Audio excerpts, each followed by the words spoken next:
Venezuela US എംബസിയിൽ വീണ്ടും American പതാക ഉയർന്നു. 2019 ശേഷം ആദ്യം. പി ചെറിയാൻ.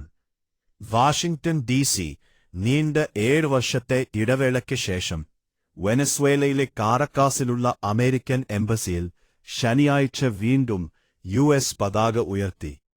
2019 നയതന്ത്ര ബന്ധം വഷളായതിനെ തുടർന്ന് താറത്തിയ പതാകയാണ് ഇപ്പോൾ വീണ്ടും ഉയർത്തിയത്.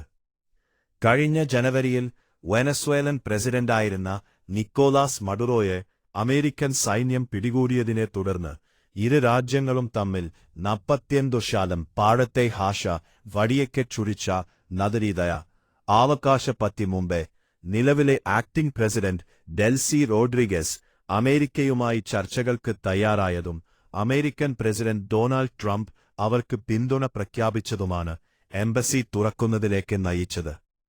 എംബസിയിൽ പതാക ഉയർന്നത് കാരക്കാസിലെ പ്രാദേശിക നിവാസികൾക്കിടയിൽ വലിയ സന്തോഷമുണ്ടാക്കി.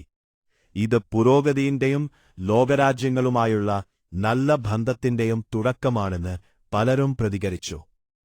പതാക ഉയർത്തിയെങ്കിലും എംബസി കെട്ടിടത്തിൽ ഇപ്പോൾ അറ്റകുറ്റപ്പണികൾ നടക്കുകയാണ്. എംബസി എന്നു മുതൽ പൂർണ്ണതോതിൽ പ്രവർത്തനം ആരംഭിക്കുമെന്ന് വ്യക്തമല്ല.